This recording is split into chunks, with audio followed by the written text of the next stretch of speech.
യുവ ഡോക്ടറുടെ കൊലപാതകത്തിൽ പ്രതിഷേധിച്ച് ഡോക്ടർമാർ നടത്തിവന്ന 24 മണിക്കൂർ പണിമുടക്ക് അവസാനിച്ചു. CBI നുണപരിശോധനയ്ക്ക് വിധേയമാക്കും. ആശുപത്രി ആക്രമണ കേസിൽ അറസ്റ്റിലായവരിൽ അധികവും തൃണമൂൽ കോൺഗ്രസ് പ്രവർത്തകരാണ്. അർജുൻ പീതാംബരുണ്ട് കൂടുതൽ വിശദാംശങ്ങളുമായി. അർജുൻ, എന്തായാലും ഡോക്ടർമാർ നടത്തിവന്ന IMAയുടെ നേതൃത്വത്തിൽ നടത്തിവന്ന 24 മണിക്കൂർ പണിമുടക്ക് 6 മണിയോടുകൂടി അവസാനിക്കുകയാണ്. ഇന്ന് മുതൽ ഡോക്ടർമാർ സാധാരണഗതിയിലുള്ള ഡ്യൂട്ടിയിലേക്ക് എത്തുമെന്നാണ് അറിയിച്ചിരിക്കുന്നത്. ഒപ്പം ഈ കേസ് സംബന്ധിച്ചുള്ള അന്വേഷണ പുരോഗതി ഇപ്പോൾ എങ്ങനെയാണ്? ഉമയുവാൻ സമരം എന്തായാലും ഇന്ന് രാവിലെ 6 മണിക്ക് ഇപ്പോൾ പൂർത്തിയായിട്ടുണ്ട്. ഇന്നു മുതൽ OP വിഭാഗമടക്കം സാധാരണഗതിയിൽ പ്രവർത്തിച്ചു തുടങ്ങും. അതേസമയം തന്നെയാണ് ഈ കൊൽക്കത്തയിലെ അന്വേഷണം, CBIയുടെ അന്വേഷണം ഈ യുവ ഡോക്ടറുടെ ബലാത്സംഗ കൊലപാതകത്തിൽ പുരോഗമിച്ചുകൊണ്ടിരിക്കുന്നത്. നിർണായകമായിട്ടുള്ള ചില കണ്ടെത്തലുകൾ പോലീസും അതുപോലെ തന്നെ CBI വിഭാഗവും നിലവിൽ എത്തിയിട്ടുണ്ട്.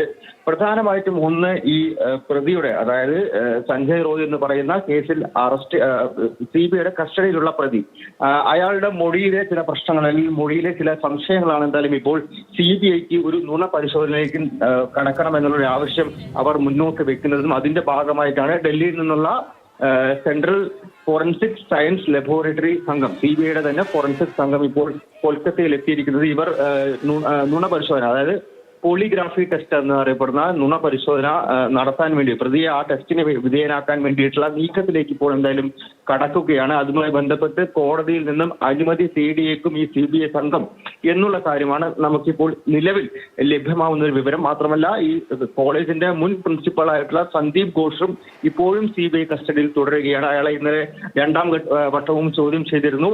ഇനിയും ചോദ്യം ചെയ്യൽ ഉണ്ടാകുമെന്നുള്ള കാര്യമാണ്. അറസ്റ്റ് ഇതുവരെ രേഖപ്പെടുത്തിയിട്ടില്ല. എന്നാലും ഈ സന്ദീപ് ഘോഷും എന്തായാലും ഇപ്പോഴും CBIയുടെ കസ്റ്റഡിയിൽ തന്നെ തുടരുകയാണ്.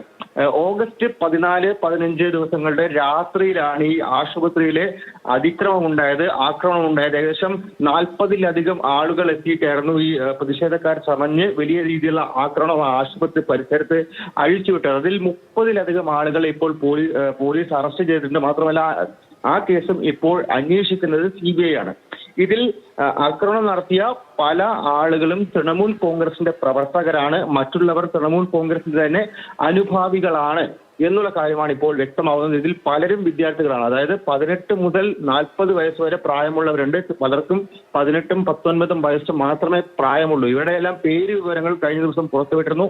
മാത്രമല്ല, കുടുംബങ്ങൾ കേന്ദ്രീകരിച്ച് നടത്തിയ ഒരു അന്വേഷണം, പല പ്രാദേശിക മാധ്യമ പ്രവർത്തകർ അടക്കം നടത്തിയ അന്വേഷണമാണ് ഇവരുടെ ഈ രാഷ്ട്രീയ ബന്ധമെല്ലാം തന്നെ ഇപ്പോൾ വ്യക്തമാവാൻ കാരണമായത്. ഇതിൽ പലരും തൃണമൂൽ കോൺഗ്രസിന്റെ കൗൺസിലർ അടക്കമുള്ളവരുണ്ട്, തൃണമൂൽ കോൺഗ്രസിന്റെ പ്രവർത്തകരുണ്ട്, തൃണമൂൽ കോൺഗ്രസിന്റെ തന്നെ അനുഭാവികളുണ്ട്. ഇവരെല്ലാവരും പ്രതിഷേധിക്കാൻ എന്ന് പറഞ്ഞു തന്നെയാണ് വീട്ടിൽ നിന്ന് ഇറങ്ങിയത്. പ്രതിഷേധം അവസാനിപ്പിച്ച് ഡോക്ടർമാർ ഡ്യൂട്ടിയിലേക്ക് കടക്കാനിരിക്കുന്ന പശ്ചാത്തലത്തിൽ അവർക്ക് സുരക്ഷ ഒരുക്കണമെന്നുള്ള ആവശ്യം അവർ ഉന്നയിച്ചിരുന്നു.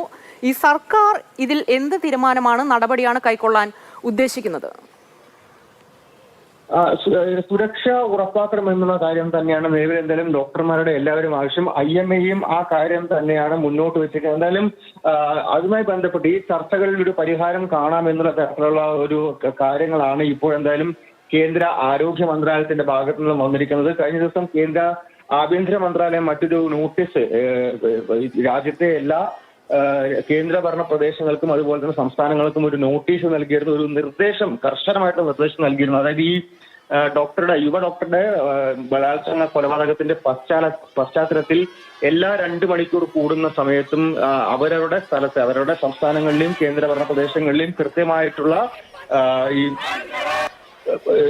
ലോ എൻഫോഴ്സ്മെന്റ് അടക്കമുള്ള കാര്യങ്ങൾ അത് കൃത്യമായും റിപ്പോർട്ട് ചെയ്യണമെന്നുള്ള കാര്യം ഈ നിർദ്ദേശം നൽകിയിരിക്കുന്നത് എല്ലാ സംസ്ഥാനങ്ങളിലെയും DGPമാർക്ക് നേരിട്ടാണ്. അത് ഈ ബലാത്സംഗ കൊലപാതകത്തിന്റെ പശ്ചാത്തലത്തിലും അതുപോലെ തന്നെ അതുമായി ബന്ധപ്പെട്ടുണ്ടായ ആക്രമണങ്ങളുടെയും പ്രതിഷേധങ്ങളുടെയും ഒക്കെ ഒരു പശ്ചാത്തലത്തിൽ, അതായത് ഈ സമരത്തിലിരിക്കുന്ന അതുപോലെ തന്നെ പ്രതിഷേധിക്കുന്ന ഡോക്ടർമാരുടെ സുരക്ഷ ഉറപ്പാക്കാൻ വേണ്ടിയിട്ടുള്ള നടപടികളിലേക്ക് കൂടി എന്തായാലും ഇപ്പോൾ കേന്ദ്രം കടക്കുന്നുണ്ട്. അതുമായി ബന്ധപ്പെട്ട് ഒരു പക്ഷേ കുറച്ച് നിയമങ്ങൾ അല്ലെങ്കിൽ നിർദ്ദേശങ്ങൾ വരും ദിവസങ്ങളിലും ഉണ്ടാകുമെന്നുള്ള കാര്യം തന്നെയാണ് പ്രതീക്ഷിക്കുന്നത്. അതായത് ഈ സമരത്തിലിരിക്കുന്ന ഡോക്ടർമാരെ അനുനയിപ്പിക്കാൻ വേണ്ടിയിട്ടുള്ള ശ്രമം എന്തായാലും കേന്ദ്ര ആഭ്യന്തര